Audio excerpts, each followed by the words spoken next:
Papers are saying on Citi TV. My name is Duke Mensah Opoku.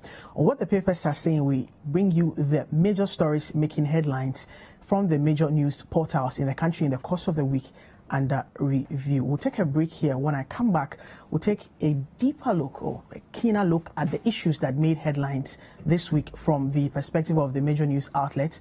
I'll introduce my guest and we will delve into the issues. Stay with us.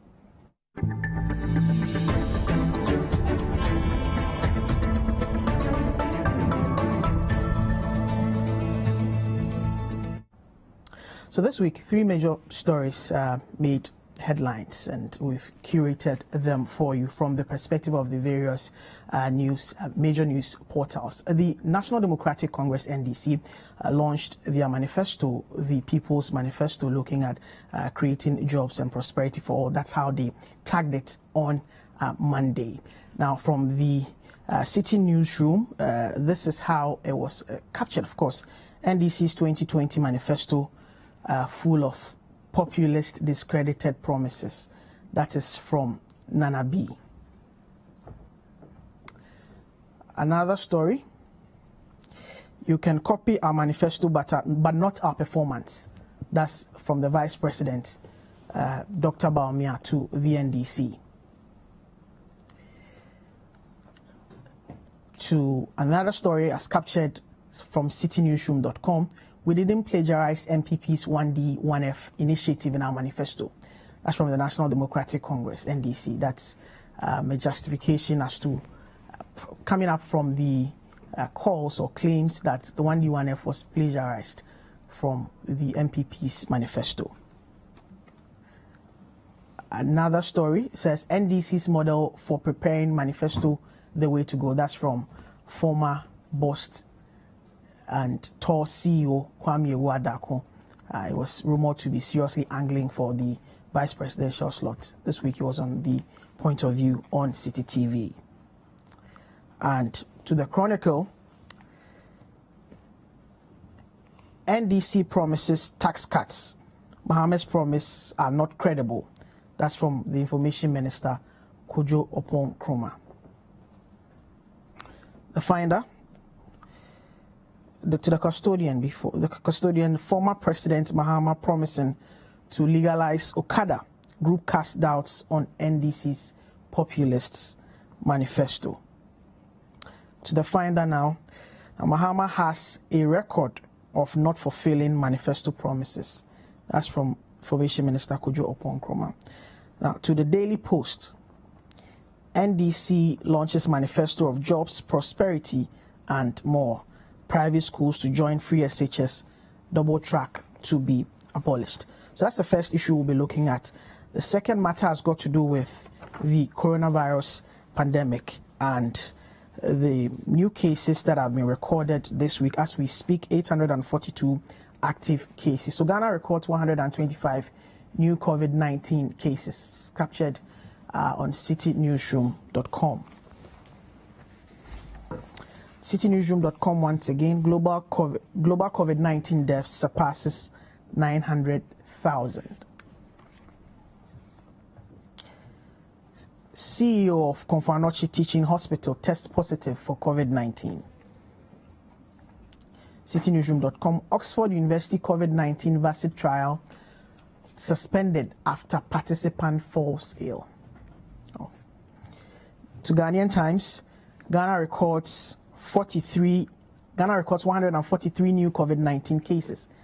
Active cases dropped from 856 to 831, 283 deaths. Government praises frontline health workers, others for commitment, sacrifice towards conquering disease. That's how the Ghanaian Times captured the current situation with the coronavirus pandemic in the country. A final issue we'll discuss has got to do with a perennial issue, a matter that rears its ugly head every year, but there's not been any sustainable solution to it. The floods in the north following the spillage of the Bagri Dam. Upper East, wide water bridge submerges after Bagri Dam spillage. Heavy rains. That's how Citi Newsroom captured the story. And Meteo Agency predicts rainstorm in northern and middle Ghana. NADMO donates relief items to flood victims in Northeast region, which has been worst affected by the Bagri Dam spillage and floods. Bagri Dam spillage, 6 die, hundreds rendered homeless, farms submerged. So those are the major stories that would be discussed on the program in this edition. Joining me to do the discussions, I have Selorm Adonoo, Head of Features and Articles here at Citi FM and Citi TV. You're welcome, sir. Thank you, Duke. Next to Selorm Adonoo is Sammi Wiafe. Sammi Wiafe is Presidential Correspondent, Citi FM, Citi TV. Welcome. Thank you very much, Duke. So let's begin with the NDC manifesto, which was launched this week on Monday after a couple of postponements, two postponements for that matter. Now, the major agenda as set out by the party and its flag bearer, John Dramani Mahama, included, it touched on issues of infrastructure, job creation, the $10 billion big push. The question for me to you, Selorm, is, for you, what are the germane issues that were raised in the manifesto, by way of preliminary observations of what transpired at the event and the matters that have come up? Well, thanks so much, Duke. I think the NDC manifesto this time has had quite a number of things to it. First of all, you can't discuss this manifesto without talking about the mode of collating the views, which they reduced into the promises we now call manifesto. Essentially, manifestos form part of what we call the social contract between leaders or the ruling class and the ruled. So essentially, the theory of it includes the fact that, it's a mutual transfer of rights, and in a state of nature, everybody has a right to everything. And you can imagine a system where everybody has a right to everything, everybody claiming everything. There really will not be so much order. So what happens is that there comes a certain stratification where people who, by whatever means, become leaders, contract with the followers that when I become a leader or when you allow me to rule you, these are the things that I will give to you. And in place of that, the people also give them what they call the mandate. So if the mandate is given to you and then you don't deliver upon it, the next time you come to them, it means you have breached the contract or you have failed, so they will punish you. And in our democratic system, that kind of punishment comes by way of being voted out of power. And we've seen that a number of times, even in the Fourth Republic. NDC has lost a number of elections, MPPs also lost a number of elections. That tells you that the people at every point in time have a sense of what they expect and have a sense of what the social contract with them is, and when you fall foul of that, they know what to do. So I think it's important to point out that the NDC post 2016 constituted a committee. We call it a Kosibocho committee. Went around the country talking to people, trying to find out why the party lost that election. A lot of people thought they could win because of the 8-year thing we did. For the first time in the history of our constitution, a certain president lost an election and lost with quite some margin. So there was so much pain in the hearts of NDC people. A lot of accusations here and there were flying around. So Kosibojo, who is a senior member of the party, the longest-serving finance minister of our republic, was asked to chair that committee. They went around the country and to collate views, talking to people. So one of the things, of course, that report has not been officially released. We've just heard snippets of it here and there. We hear it's under lock and key. I said it's not releasing the key to anybody. But I think they've done a good job at keeping that report. So one of the things that we hear came out of the report was the fact that the NDC was leaving behind its identity or its roots, how it came to be. Of course, the NDC was formed post-1992, but before the 1992 election, there was a number of processes that heralded the birth of our democracy. We had the National Committee of Democracy, chaired by Justice D.F. Annan. We had the Committee of Experts. We had the Consultative Assembly. We had all of that. And the nature the Consultative Assembly took, in my view, is a similar thing that they've done with this manifesto. And if you recall, the Ghana Bar Association and the NUCs decided not to send representatives to the Constituent Assembly because they were not sure that the constitution of that assembly, will produce anything good. Indeed, they said that the constitution of it assured the PNDC of majority of membership, so they were not happy with it, so they didn't send anybody there. If you recall, at the launch of the manifesto, our I went into history talking about the consultative assembly, etc. I think what he was trying to do was to remind people of the root of the NDC. And so they looked at the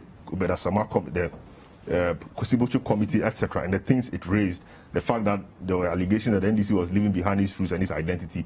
And now the NDC is known as a people's party, or as a mass party. So if you're a mass party, you must go to the people and do what the people want you to do.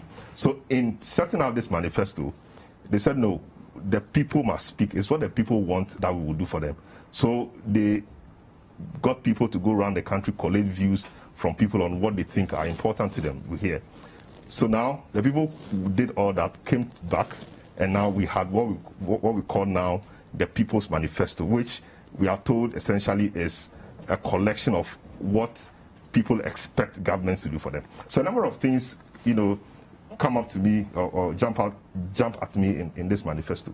You realize that the manifesto is, this manifesto as we have it, is a compendium of many things that people are not happy with. So you look at things like the public university bill, which is currently before Parliament. People in academia, a lot of them, I can't say everybody, but a lot of them don't appear to be happy with it because of issues they raise about academic freedom, etc. Now, the NDC realizes that gap. Maybe that's what the people in that sector are saying. So they say, when we come back, or we will not pass it, or we will repeal it, or something like that. So that is filling a certain gap, a certain critical gap somewhere. The issue that about, does not take into cognizance the fact that the bill has been put on hold for consultations, for broader consultations to be held or to be had. Of course,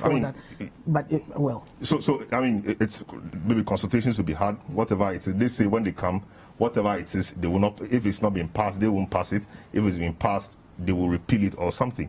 So that is, for now, it's about satisfying that section of the public, and it's a game of numbers. It's votes. If you tell them that and you want to do it, and they will vote for you, that's fine. Now the issue about free SHS, very laudable program, but like any good program, there will be challenges with it. One of the challenges of this program, many have said, is a double track. The NDC says, when I come back, I'll abolish a double track. So that satisfies a certain section of people who don't like the double track nature of it because of some of the things they claim the double track inflicts on beneficiaries of the system. And a number of the promises that they have mentioned. So, for example, legal education. We've seen a lot of young people who want to become lawyers, demonstrate every time that, results are released. The fact that, for example, the entrance exam, out of the 1,800 students who sat the exam, only 128 people passed. That was unprecedented. So you have quite a number of people who want to get into that system but are unable to get into that system. A number of people also who are in that system but cannot get out because they cannot pass the exam for whatever reason. So now that is a good constituency to appeal to. Now the solution that people have been calling for to the problem, NDC now comes and says that if you vote for me and I win, that is what I'm going to do. I'm going to strip the Ghana School of Law of the monopoly it has in professional legal education, decentralize it, give the faculties the authority or the accreditation to be able to train or train for the professional course. That is what the people want, and so that is what they claim, or that's what they promise they will give them. And a number of things. Assembly members, we've heard many times that it is a voluntary job, but they work. Some of them have raised issues about remuneration. Now NDC is saying, when we come back, we will pay you. A whole lot of things. For the past three manifestos of the NDC, that particular promise of paying assembly members has been rephrased about a couple of times, which would then raise the question about why it has not been, done in previous times that the party was in office. If you look at the three different manifestos of the NDC from 2000, 2012 and 2016 as well. In different forms. It has been put out there that well, they may claim that this is the People's Manifesto. Maybe they've gone round, they've realized, and indeed, you heard Mahama say that give me the chance to come and I will correct my wrong. I mean, these are manifestos, these are selling tools. Whether the people will buy into those promises or not are other issues. Of course, there are bigger issues about what is called a big push. I mean, 10 billion cedis into infrastructure, etc. And it's interesting the way the NDC over the years has tried to position itself as the party or the government of infrastructure. And you realize that all along that has been one of the biggest things they've been trumpeting as their achievement. MPP tried to eat into that a bit in the last few weeks or a month or so by launching the delivery tracker, you know, and I think they are struggling to get into that space and own it. But it appears the NDC over the years has dominated in that space, or as it seems have projected themselves as the owner of that space. It's good to eat into that because it doesn't give them a field day to play there, and a number of things. But I think as the discussion grows, we will see a few other things. In here, Sammi. The major issues that readily come to mind that you tease out of the major issue, the presentation at the manifesto launch, and the discussions subsequent to that, how the story has developed over the past 3 days. Well, Duke, good evening and good evening, so I always say that the manifestos have always been a social contract between, you know, the people who want to lead and the followers. So these are promises or predictions that indeed, if I'm given opportunity to run the affairs of this country, I'm going to do A, B, C, D to the satisfaction of the people. As we know, the NDC manifesto, they call it the People's Manifesto. You know, they went around to seek the views of people before putting this whole project together. But taking it from where Selorm left off, you know, from reading the manifesto, I realized they touched on the concerns of a lot of people. You know, a lot of groups who are one way or the other hoping and thinking that their issues will be addressed. A typical example is the Okada people. You know, before the manifesto was even launched, we had former President Mahama announce that indeed the operations of the Okada people have come to stay.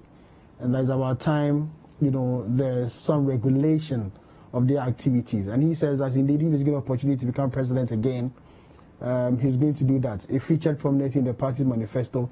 And days, weeks after this announcement, we saw a number of Okada riders across the country holding demonstrations, press conferences, you know, throwing their weight behind this particular promise by former President Mahama. It's a consistency. You know, these Okada riders have constituencies on their own. So touching on that particular concern, which they feel that the government should address, they bought into it, and we all heard the noise that they were making with regards to this particular thing. Just recently, we heard that the government says it was holding consultative meetings with people on how to regulate this whole Okada business. Many people have asked that indeed, why didn't he announce it if it was something they were trying to do, or they had to wait for the former president to announce it before they decide to do this. There's also the car dealers who've always had issues with this salvage cars. The NDC manifesto announces that indeed, if they're given opportunity to come back, they're going to abolish this particular law. But just recently, we heard that the Trade Ministry has put a hold on this particular law. We know that it was supposed to come into effect on the 1st of November, but just we're told that is on hold. Okay. Is on hold for further consultation. As to whether it was on hold before former President Mahama's announcement or whatever it is, we do not know. So I thought that indeed, if the government has such a policy, it would have maybe announced it before this announcement, because when the news comes up that they are also of the decide to put it on hold, many people will think that you waited for former President Mahama and NDC to announce their plan for this before you also come and announce this. So it gives it some. Raises the question of whether government is making or bringing up some of these issues based on the alternatives that is being presented by the NDC, and how, of course, whether these policies are a threat to government's chances. We've heard the transport minister respond to the issue of Okada, especially on the matter of safety, which you alluded to. Is it does it not stand to reason for government to want to do some of these things? Of course, because for the MPP and government, the NDC has always been the major or the biggest threat as far as the governance of this country is concerned. So it's always been, if it's not the MPP, it's always the NDC. And MPP wanting to stay in power for another 4 years, or want to do everything to remain in power. And so if they realize that indeed the former president is promising this, and they have the chance of the opportunity as are now in power, and they feel they can get this thing done before Ghanaians will think or wait for President Mahama to come, why not? They may want to do these things. But many people have also said that, why wait if you had plans? If you have plans in place to do this thing, why wait for your opponent to make these announcements before you also decide to do this? And then one other policy or one other promise in the NDC manifesto, which I find very interesting, is the retain of the NABCO beneficiaries. You know, this government brought this whole NABCO thing, where 100,000 people were employed, not permanent jobs, as they say. This afternoon, we had a national youth organizer of the MPP announced that the government of Nana Akufo-Addo has created 2 million jobs in the last 3.5 years of the Akufo-Addo administration.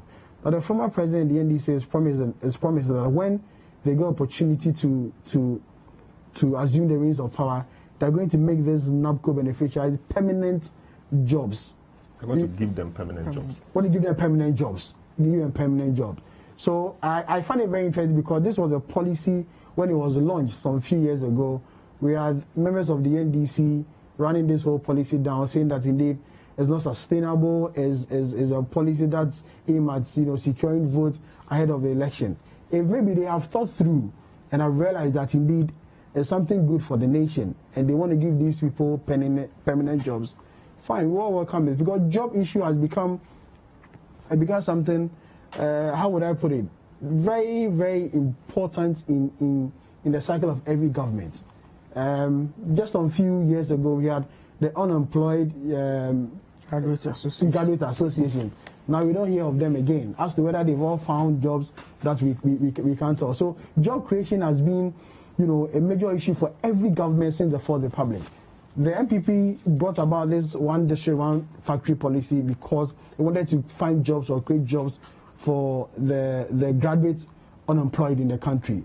So it's always been about jobs for every government that comes to power. So if former President Mahama and the NDC is promising to retain these NABCO trainees, so be it. Okay, I'll bring you on the issue of job creation. Yeah, just on the NABCO, of course, I read, I've read copiously or huge portions of the NDC manifesto. I think what I remember reading from the NABCO side of things is that they said they will give them permanent jobs. They said they'll retain and give them permanent jobs. Okay, so it means that they will remain in their jobs permanently. Yeah. That's right. Okay, so that's fine. On the issue about the salvage vehicles, is it the Customs Amendment Bill? It's interesting to know that it's been put on hold. You see, I think the thing about multi-party democracy is it gives people options, and it tells the government of the day that the people have a contract with you and they have the right to dismiss you if you don't do what they want to do. Of course, that must be balanced against what the people want and what a long-term vision for the country is. As it stands now, I'm not so sure we have a long-term vision. I think principles of state policy, but of course, but yeah, as and when it suits the political parties. So what, for example, Nimo Thompson and the NDPC were trying to do, I think would have been the typical development plan, a 40-year development plan, for example, within which every party should find its place. But as it stands now, that document is not in use and we are not using it. So there is something called the process of lawmaking. Okay. When you are making law, it's important to go around and consult stakeholders. So this Customs Amendment Bill, for example, and the part on salvage vehicles, the fact that now the other side is saying that when I come, I'll repeal that portion, or I won't work with that portion. And now the government of the day the parliament passed the law, but the executive who sent the bill to parliament to be passed is now, saying let's put an ice on it in the meantime, tells you that the consultation process was faulty if it was done at all. Because if the consultation or engagement process, which is very important in lawmaking, was done, these concerns and how overwhelmingly it appears now would have come to the fore. And what we see usually, and it cuts across, when critical things are to be discussed, people get, instead of doing a broad-based consultation on critical issues like this, very thorny or controversial issues, people get just a few people who are aligned to the thinking of government of the day. They sit in that meeting and it bears the name that this group has been consulted. So your people were in the meeting. These are the minutes. Your people were in the meetings. What are you talking about? Without really thinking about what the base things, what the numbers are. So I think that is what is bringing to the fore. And for me, it's victory for democracy because, you know, the people win. The people win because they put the people there. I mean, sovereignty resides in the people. What they want is what the people should do. Same thing we're seeing for the public universities bill also. The lecturers, they are in the school, they are the people, and they say they don't like this. Of course, again, you must balance that against what the bigger aspiration of government, what the long-term plan of the country is. Now, they said they were consulted. And when they went into it, a few of the senior people were consulted, they attended meetings, and the thing was agreed. It also calls into question what the process of consultation or engagement should entail. You know, so I think it's quite important to a huge, I mean, body of knowledge, academic institution like the Ghana Academy of Arts and Sciences to raise such serious concerns about make comments on such, you know, political issues. You know, full-blown, you know. So I think it's something that must be looked at. Now, the other side is saying we won't work with it. Fortunately or unfortunately, on that ticket is somebody who has headed a public institution, a public university before, the former Vice Chancellor of the University of Cape Coast, Professor Nana Jane Opoku. She's saying that we won't work with this. And it appears that statement may resonate with her colleagues, we don't know. But it remains to be seen what government will do with this bill, given that we have a few months to elections. The subject of job creation. Jobs, very important. That is why every opposition party wanting to get into government makes the subject of job creation the most topical. MPP in 2016 had a manifesto called Change Agenda for Jobs. NDC is calling this Jobs, Prosperity, and More. People's Manifesto. Which means that, you know, every year we churn out tens of thousands, if not hundreds of thousands of young people. And what is a young person who is left tertiary institution or who is of age can work and has no work to do? It is a danger to society, and by now we know that unemployment is the number one threat to our national security. Young people must work, but they can't always, or all of them cannot create the jobs for themselves. That is why the institution of government is the government must create the enabling environment to ensure the private sector thrives to create the jobs, so government itself will try and create the jobs. What we have seen in the past is a bit of laziness on the part of government, a certain lack of creativity to create jobs and to create the environment for these young people to thrive in terms of finding jobs, etc. So I've looked at the NDC manifesto. There are areas, I mean, they have called strategic, growth areas which will push their job creation agenda. So they talk about things like investing in pharmaceuticals. That is a very good area that Ghana appears to be doing well. And so if you want to dominate the sub-region, for example, we must invest a lot in that area. That has been said many times. Agric, I think MPP is doing quite a good job on agric. NDC wants to do the same. What they call light manufacturing, health tourism, strategic mineral, salt, etc., waste management, and a number of areas they want to invest in, maybe together with the private sector, I'm not sure, so that these sectors will create the jobs and absorb a lot of the young people. I think they have quite some interesting things also regarding tax holidays for new businesses, which will employ about 20 people.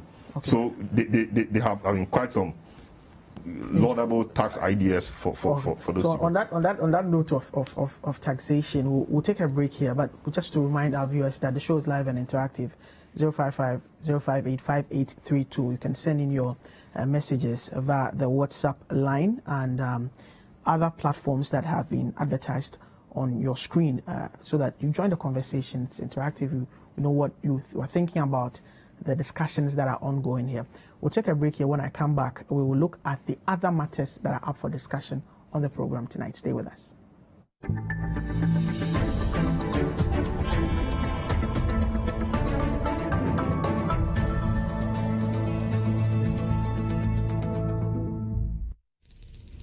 Don't just watch, be wowed. Get fired up.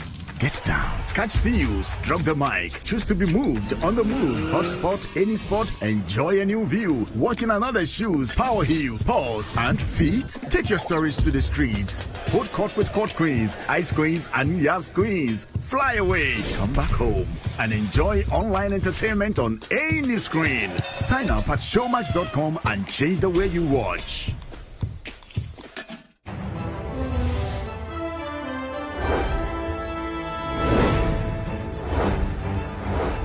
Election 2020, Ghana makes a choice. Tracking and bringing you reports of the presidential and parliamentary campaigns across the length and breadth of this nation. Analyzing campaign activities and election data with our panelists on the Voters' Diary. The Voters' Diary is the most factual, instructive, and balanced election 2020 analysis program on television. The Voters' Diary every weekday on Citi TV from 3 p.m. to 4 p.m. Stay informed on all the relevant issues on election 2020. Tune into the Voters' Diary. It's Ghana's choice.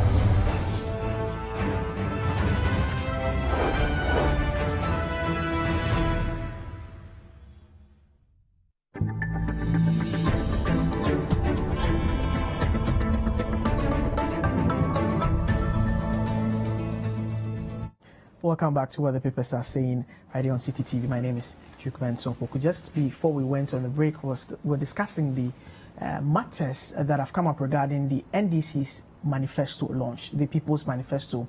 The party calls it creating prosperity and jobs for all. On the point of taxation that Selorm we left off, I would quickly want you to wrap up your opinion on how, your view on how that the taxation that is incentivizing small businesses so for example, would get to the end of creating jobs. Yes, so for example, they say that small businesses will be exempted from paying corporate and personal taxes. But that's an interesting one because our economy is mainly informal, and small to medium scale enterprises or businesses form between 70 to 80% of the economy. So if you are going to exempt small businesses from paying corporate and personal taxes, it will be interesting to know where taxes will then be coming from. Of course, people may also argue that in any case, these small businesses do not pay taxes at all. A lot of them evade taxes because they're in the informal sector.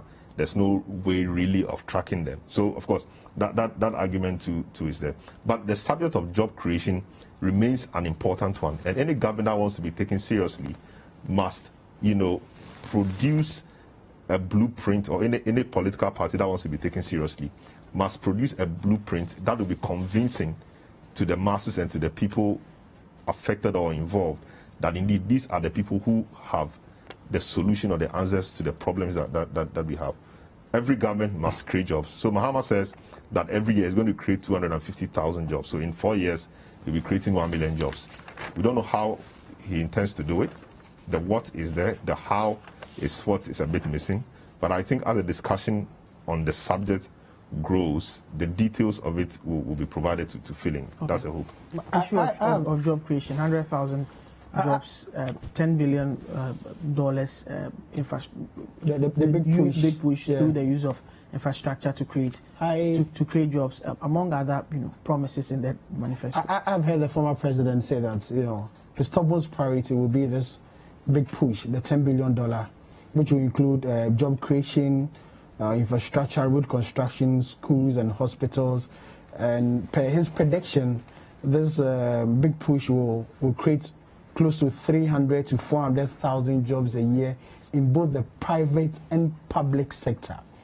So this big push will include, completing what they call abandoned projects, which started under his regime, completion of a majority of health facilities, which they say have been abandoned after they left power, and then other things. But in this whole manifesto of the NDC, I have an opportunity to read portions of it, not all, I would say portions of it, and it looks as if it's very, very heavy on promises, very heavy on promises. And you sit back and realize that indeed, if these promises can be fulfilled, in such a way, and policy some propositions, policy intentions, we trying to get the but then some of them too are very capital intensive, and then you ask yourself, how are they going to get the money to fund some of these things? For instance, they talk about adding the private schools into the free SHS policy.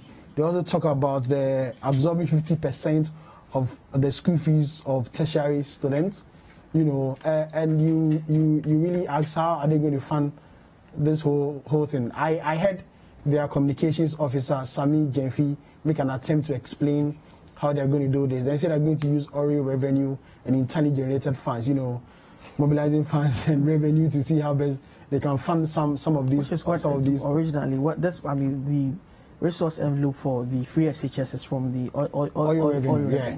So maybe they have a plan. But this morning I was having a conversation with a friend of mine, Selorm, you can come in with this, who was saying that, do manifestos really matter in the politics of Ghana now? Does the ordinary Ghanaian want to read a party's manifesto before he or she will cast his or her ballot for a particular political party? So I think we should have another conversation about bringing out of manifesto. But without that, what would be the basis for the social contract that? Fine, but then does it really influence the ordinary Ghanaian? Does it influence the ordinary Ghanaian with the citizen, if I may put it that way? He or she will want to vote for in an election. Let's take only the middle class who want to listen to the manifesto of the political party before they make informed choice. But majority of the Ghanaians have already made up their minds already. And I'm not sure bringing out a manifesto, be it MPP, NDC, PNC or CPP, will in any way influence how he or she will vote in December. So I think we should have another conversation about the manifesto. Is that your contention that it doesn't really matter? I think we should have the reality of the matter. Broader conversation. I remember in 2012, Dr. Opoku didn't have a manifesto. He had a 10-point agenda for national development. It wasn't a heavy book as we see the MPP and DC have. But then he was going around campaigning, But that's a manifesto too. That's a list of things he wants to do. But what I'm saying that it wasn't the big books that we see now, the MPP and DC having. The MPP has over 160-something pages. Then DC has 150-something pages. No, because MP actually has about 200 pages. NDC has about 130, 140 pages.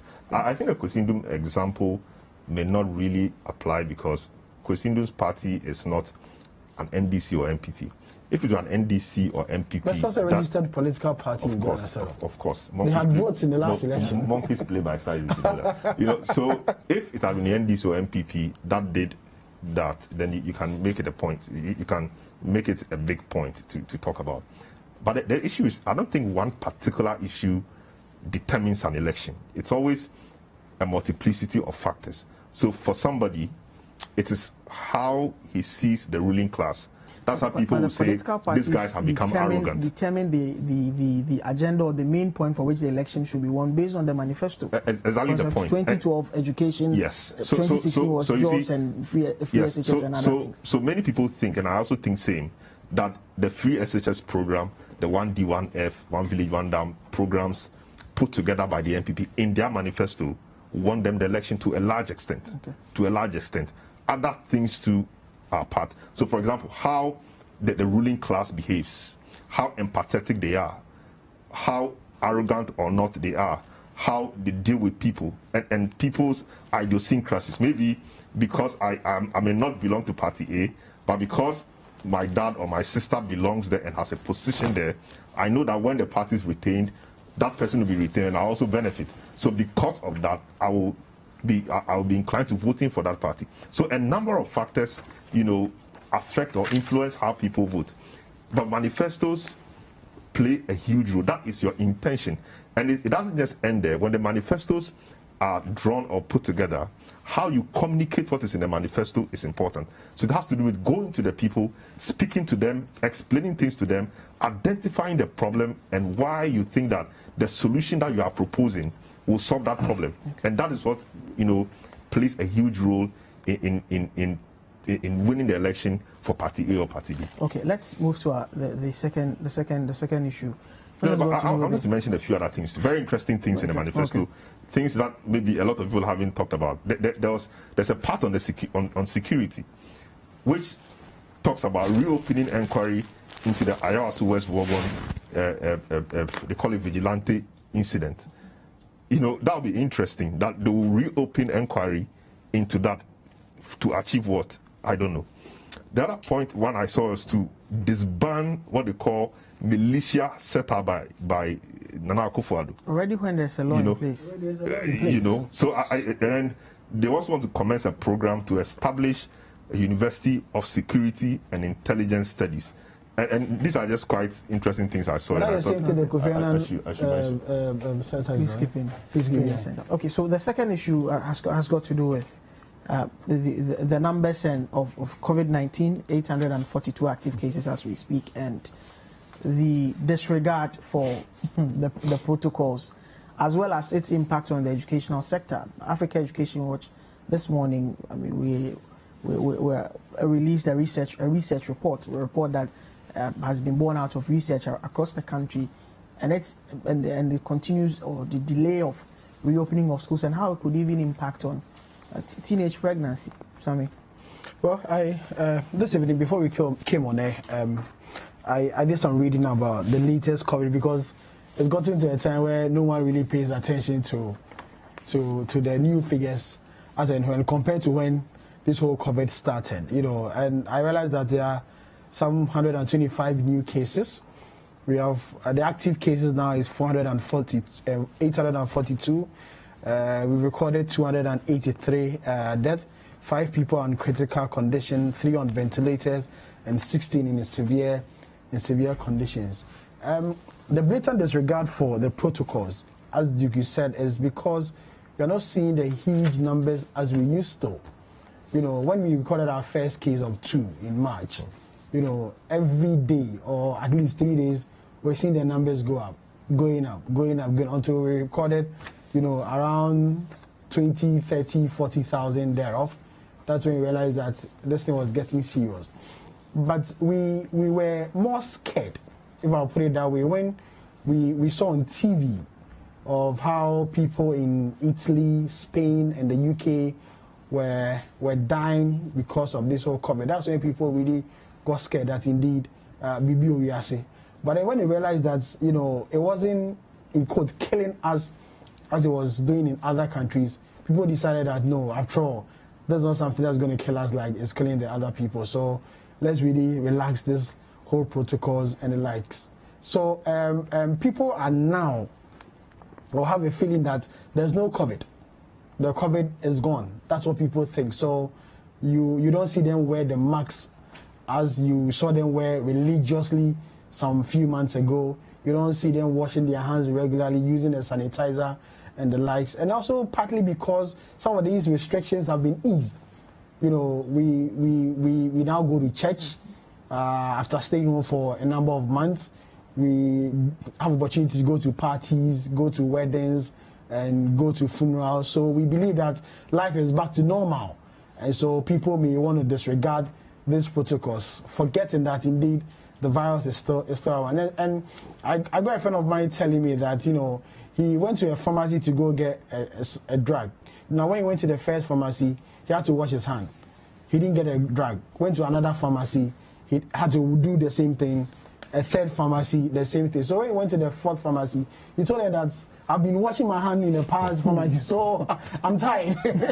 I can't wash my hand again. But then they refuse to let him enter. So people are getting tired and frustrated that must I wash my hand, almost every time I try to enter into a public place, like a pharmacy or anywhere. So the thinking that COVID is away, we are not recording the huge cases as we used to.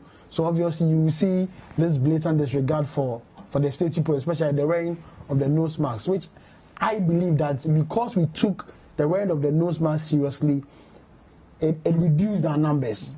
I want to believe that, you know, wearing of these nose masks brought about the decrease in the numbers that we are seeing. But if we all want to have record 0 cases, as some regions are, because we understand the Savannah region, the northern, the upper east and upper east regions, for some time have recorded 0 cases. If we want to have these same things happen across all the regions in Ghana, I believe Ghanaians must still go ahead with their safety protocols, still wear the nose masks, wash hands, and use the sanitizers. Okay, so you're still emphasizing individual responsibility. Yeah. We'll take a break here. When I come back, go through some of the messages we've received. We'll hear Selorm's thoughts, of course, from an informed public health point of view as with regards to this issue of adhering to the COVID-19 protocols. And then we'll look at our last issue, which has got to do with the Bagre Dam spillage. Stay with us.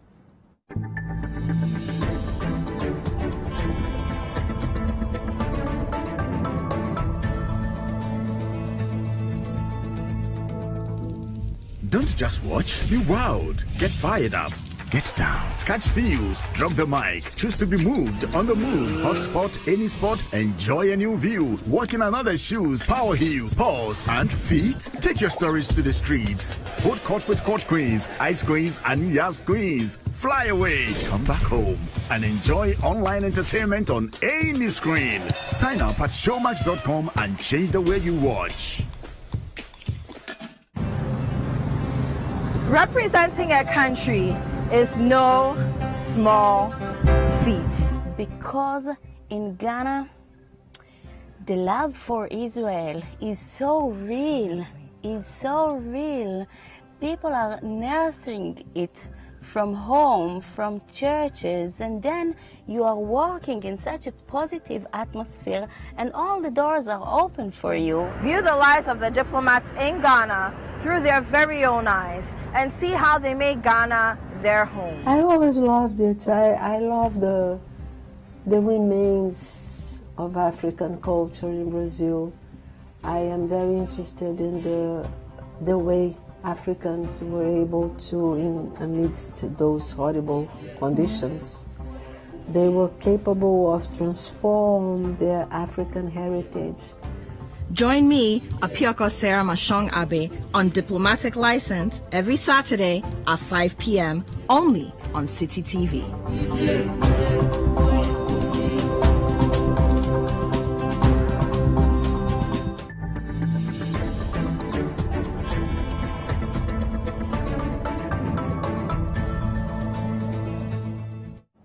Welcome back. This is what the papers are saying on Citi TV.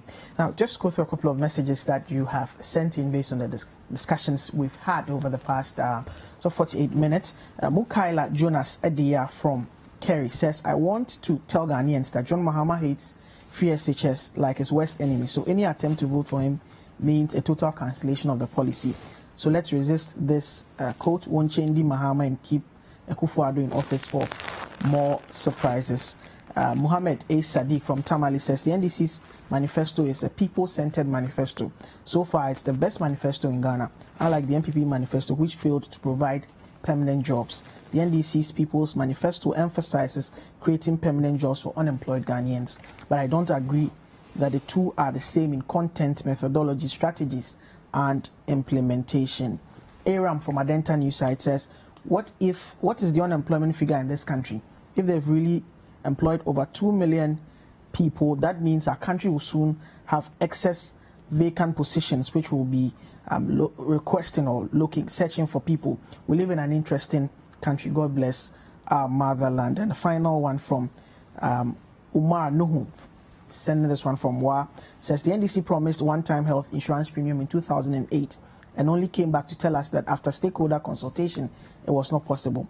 How possible are their current promises since every policy requires stakeholder consultation? On NAPCO, John Mahama initially condemned it and said Okada was better than NAPCO, only to make a sharp U-turn to say he will make it permanent. So, Umar Nuhu, those are your views, and gleaned from what you've essentially been listening to the discussions that we've had. So, on the point of adherence to the safety protocols and the matters arising, with regards to specifically the education sector, Selorm? Yeah, so I think COVID-19 is one of the biggest disruptions to the world in this 21st century, and even, in this 21st century. And for many of us, we've never seen anything like this before. And of course, a lot of things have been done. There's a part that the government can do, and there's a part that only the individual can do. So taking care of yourself in certain respects, you are the only one who can do that. Government can put in place regulations to restrict movement, etc. But in the end, a lot depends on the individual. The individual responsibility is key. I'm happy that the number of cases we are recording are reducing, but I'm also interested to know how many tests we are doing which are resulting in these numbers we are recording. 125 new cases. Before it was less than 100, and it looks good. But I'm interested in knowing how many tests they did, because the principle is the more you test, the more numbers you will get. The more you test, the more you discover new cases. And indeed, that was drummed into our heads when the numbers were increasing and we're getting worried. So are we testing much, or what are we doing? It's important that the number of tests we do within every period is also made known to us when such results are being put out. Is important. When you're doing things, there are the intended consequences and the unintended consequences. The intended consequence of this, if you like, is to drive the disease away or drive the virus away. There are other things which are unintended. So, for example, students have to stay home because the virus thrives where there's a crowd. Where there's a crowd, it gives it opportunity to infect more people. It's transmitted from person to person because of the very nature of that infection. Because it is, now we know, quite airborne, and the fact that it aerosolizes and the way it is transmitted to people. Now, students are home, so that will be the unintended consequences. We have a system where a lot of people don't have a lot of money, so when things like this happen, they are home. They are engaged in other things. They go to work. They go and sell. Those who have nobody to take care of because their parents go to work may end up in certain vices. So I listened to the Africa Education Watch, Yes. Gentleman Kofi Asari talk about the work they did, which showed that, in the Ebola countries, for example, a lot of the people after the 9 months stay in the house could not go back to school. A lot of those people were ladies or girls because some were married off at very young ages, others got pregnant, etc. And so the unintended consequence of that particular thing they did by getting the people to stay at home to break the transmission was that now people got pregnant, etc. People who ordinarily, one can argue, wouldn't have gotten pregnant. And so to a large extent, their lives, have come to a pause or a standstill. And if there's no aggressive policy to get these people out of those situations, get them back to school, then they would have been disadvantaged to a large extent forever. When their colleagues, especially their male counterparts, are able to go back to school, learn and become what they want to become. Knowing that education is the greatest leveler, is what takes people or us out of poverty and a lot of things and gives us opportunities. So that is important. So it appears that the key stakeholders, I've been talking about the political players, are ad idem on when school should reopen or the fact that school should remain closed. The minority guy on education says, no, school should remain closed. Africa Education Watch says the school should remain closed, but we only want to bring to the attention of government what the unintended consequences of this action could be. Child Rights International says, no, the students must go back to school because the rate of transmission is not as high as we think. Government is the ultimate. The president told us from the beginning that his number one priority is to ensure that we remain safe.